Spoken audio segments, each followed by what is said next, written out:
ခရစ်စမတ်အကြိုညမှာမိန်းကလေးတစ်ယောက်ဟာလမ်းမပေါ်ကကောင်းကင်ယံမှာပြန်ဝဲနေတဲ့စွတ်ဖားလဲတစ်စီးနဲ့ရှေ့မှာချီနှောင်ထားတဲ့သမင်အုပ်စုကိုတွေ့လိုက်ရလို့အံ့အားသင့်သွားခဲ့ပါတယ်။စွတ်ဖားလဲထဲမှာဆန်တာကလော့စ်ရှိနေနိုင်တယ်လို့သူမတန်တရာဝင်ခဲ့ပေမဲ့အနီးကကြည့်ဖို့လက်စစ်ဓာတ်တိုင်ပေါ်တက်ကြည့်တဲ့အခါမှာတော့စွတ်ဖားလဲဟာအလွတ်ဖြစ်နေလာကိုတွေ့လိုက်ရပါတယ်။ဒါကြောင့်သူမနဲ့သူမရဲ့မောင်လေးတယ်ရီတို့ဟာစွတ်ဖားလဲရဲ့နောက်ခန်းထဲကိုခိုးဝင်ပုန်းနေခဲ့ကြပါတယ်။အဲ့ဒီအချိန်မှာပဲဆန်တာကလော့စ်ဟာမီးကိုခေါင်းနိုင်တဲ့ကထွက်လာပြီးစွတ်ဖားလဲစီအမြန်ပြန်လာကလက်ဆောင်ထုတ်တွေကိုနောက်ခန်းထဲထည့်ပြီးကောင်းကင်ဘော်ကိုပြန်တက်ဖို့သမင်တွေကိုခိုင်းစီလိုက်ပါတယ်။စွတ်ဖားလဲဟာညကောင်းကင်ရန်တိမ်တိုက်တဲ့ကြားထဲမှာပြန်သားနေတာကြောင့်အိမ်မက်တစ်ခုလိုခံစားခဲ့ရပါတယ်။ကိတ်ဟာအရန်စိတ်လှုပ်ရှားသွားပြီးစန်တာကိုနှုတ်ဆက်ဖို့ကြိုးစားလိုက်တဲ့အခါစန်တာဟာလန့်သွားပြီးစွတ်ဖားလဲကိုထိန်းချုပ်မှုလွတ်ကအပေါ်ကိုထိုးတက်သွားတာကြောင့်ကိတ်ဟာစွတ်ဖားလဲပေါ်ကနေပြုတ်ကျသွားပါတယ်။စန်တာကလည်းချက်ချင်းပဲစွတ်ဖားလဲကိုအောက်ဖက်သို့ပြန်ကွေ့ချပြီးကိတ်ကိုအချိန်မီကဲတင်နိုင်ခဲ့ပါတယ်။ဒါပေမဲ့သူတို့ကောင်းကင်ဘော်ပြန်တက်သွားတဲ့အချိန်မှာလဲလီရင်ကစီးနဲ့ထိုက်တိုက်တိုးမလို့ချစ်ခဲ့ပါတယ်။စန်တာကလျင်ပြန်စွာရှောင်တိန်နိုင်နေပေမဲ့ပြင်းထန်တဲ့လေစည်းကြောင်းရံစန်တာရဲ့ဥထုံနဲ့လက်ဆောင်အိတ်တို့လွင့်စင်သွားခဲ့တယ်လို့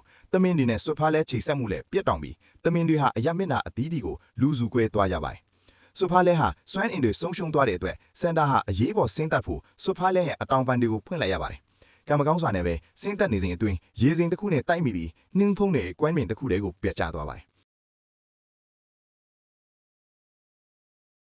သူတို့အားလုံးထိခိုက်ဒဏ်ရာမရခဲ့ပေမဲ့ခရစ်စမတ်အကြိုညရဲ့တဝက်ကကုံဆုံးသွားခဲ့ပါပြီ။စန်တာအနေနဲ့သမင်းတွေနဲ့လက်ဆောင်အိတ်ကိုအညံရှာဖို့လိုအပ်နေပြီးမဟုတ်ရင်ကလေးအများပြားလက်ဆောင်ရတော့မှာမဟုတ်ပါဘူး။သူဟာစွတ်ဖားလဲတဲ့ကခြေရာကန်ကိလျာကိုထုံယူပြီးပြန်တန်းဖို့မော့အတက်ကိုသုံးဖို့ပြင်လိုက်ပြီးမြမြေပြင်ပေါ်မှောက်ရက်လဲသွားပါတယ်။အဲ့ဒီအခါကျမှစန်တာဟာသူ့ရဲ့ခရစ်စမတ်ဥထောက်ပျောက်ဆုံးနေတာကိုသတိထားလိုက်မိပါတယ်။ခရစ်စမတ်ဥထောက်မပါပဲသူဟာမော့အတက်ကိုမသုံးနိုင်ပါဘူး။ဒါကြောင့်သူတို့ဟာလက်ဆောင်အိတ်နဲ့သမင်တွေကိုခြေလင်းကြောက်ရတော့မှဖြစ်ပါတယ်။ဒီမတော်တဆဟာသူတို့ကြောင့်ဖြစ်ရတာဆိုတာတီးသွားတဲ့မောင်နှမနှစ်ယောက်ဟာစန်တာကိုကူညီဖို့ဆုံးဖြတ်လိုက်ကြပါတယ်။သူတို့၃ယောက်ဟာစားတောက်ဆိုင်တစ်ခုကိုရောက်လာပြီးစန်တာကသူ့ကိုယ်သူမိတ်ဆက်ကကားတစ်စီးငားလို့ရမယ်လားလို့မေးခဲ့ပါတယ်။ဒါပေမဲ့အဲ့ဒီလူတွေကသူ့ကိုလူလိန်လို့ထင်ခဲ့ကြပါတယ်။စန်တာဟာအကြံကွန်တာနဲ့လူတစ်ယောက်စီထွားပြီးအဲ့ဒီလူအနေနဲ့လိုချင်နေတဲ့ရှားပါတဲ့ဘေ့စ်ဘောကပ်ပြားကိုထုတ်ပေးကားနဲ့လဲဖို့ကမ်းလာမိပါတယ်။ထိုလူကလည်းချက်ချင်းသဘောတူလိုက်ပါတယ်။ဒါပေမဲ့သူတို့လက်ဆောင်အိတ်ကိုရှာဖို့ထွက်ခွာတော့မယ့်အချိန်မှာပဲအမျိုးသမီးဖောက်ခဲတစ်စီးကရဲကိုတိုက်စစ်ဖုံးဆက်တိုင်ကြားလိုက်ပါတယ်။သူမကဒီအဘိုးကြီးဟာလူလိန်ဖြစ်ပြီ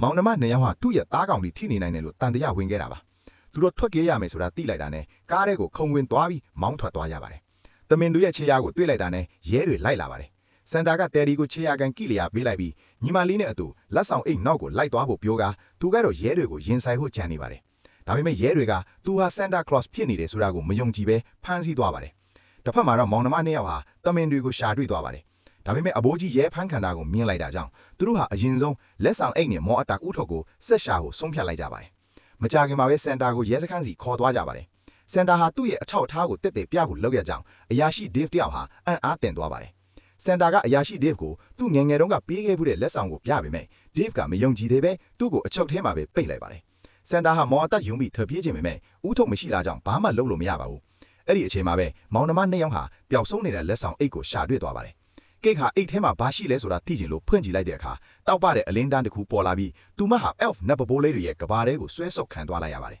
။သူမကနတ်ပပိုးလေးတွေကိုစန်တာရဲ့ဒုက္ခတွေအကြောင်းပြောတဲ့အတွက်သူတို့တွေဟာစန်တာကိုကူညီဖို့ချက်ချင်းထွက်လာရပါတယ်။ဒါပေမဲ့အဲ့ရဲ့အပြင်ဘက်မှာတော့မောင်လေးကအခက်အခဲနဲ့ရင်ဆိုင်နေပါတယ်။လမ်းဘေးလူမိုက်တစုကတယ်ရီကိုဖမ်းဆီးပြီးလက်ဆောင်အိတ်ကိုမီးဖိုးထဲပစ်ထည့်လိုက်ပါတယ်။တယ်ရီဟာသူ့ညီမလေးအိတ်ထဲမှာရှိနေသေးတယ်ဆိုတာသိတာကြောင့်အချုံနှောင်းကနေရုံကနိုင်ပြီးအိတ်ကိုပြန်ဆွဲထုတ်လိုက်ပါတယ်။ဒါပေမဲ့လူမိုက်တွေအများလွန်းတာကြောင့်သူပြန်ဖမ်းခံလိုက်ပါတယ်။အဲ့ဒီအချိန်မှာပဲအိတ်ထဲကနတ်ပပိုးလေးတွေထွက်လာပြီးလူမိုက်တွေကိုတိုက်ခိုက်မောင်းထုတ်လိုက်ပါတယ်။နတ်ပပိုးလေးတွေရဲ့အကူအညီနဲ့မောင်နှမညက်ယောက်ဟာစန်တာကိုရှာဖို့လမ်းပြရပါတယ်။မကြာခင်မှာပဲနတ်ပပိုးလေးတွေဟာအချင်းတောင်ရဲ့လေးဝင်းလေးထွက်ပိုက်လိုင်းကိုဖျက်လောင်တာကြောင့်ခရစ်စမတ်ဥထုတ်တစ်ခုပြုတ်ကျလာပါတယ်။စန်တာကဥထုတ်ကိုစောင်းလိုက်တာနဲ့အနီရောင်မိကုန်းငွေတွေအဖြစ်ပြောင်းလဲသွားပြီးလေးဝင်းလေးထွက်ပေါက်ကနေပြန်ထွက်သွားပါတယ်။သူဟာအပြင်မှာမောင်နှမနှစ်ယောက်နဲ့ပြန်ဆုံတွေ့ခဲ့ပါတယ်။အခုဆိုရင်သမင်တွေစွတ်ဖားလဲလက်ဆောင်အိတ်နဲ့မော်အတာဥထုတ်အားလုံးပြန်ဆုံသွားပါပြီ။ဒါပေမဲ့ခရစ်စမတ်အကြိုညအကုန်ဆုံးကိုတနာရီပဲလိုတော့ပါတယ်။စန်တာကတယ်ရီကိုစွတ်ဖားလဲမောင်းကိုတာဝန်ပေးလိုက်ပြီးကိတ်ကိုတော့လက်ဆောင်တွေခွဲဝေးကိုတာဝန်ပေးလိုက်ပါတယ်။စန်တာကတော့အိမ်တိုင်းကိုလက်ဆောင်လိုက်ပို့ပါတယ်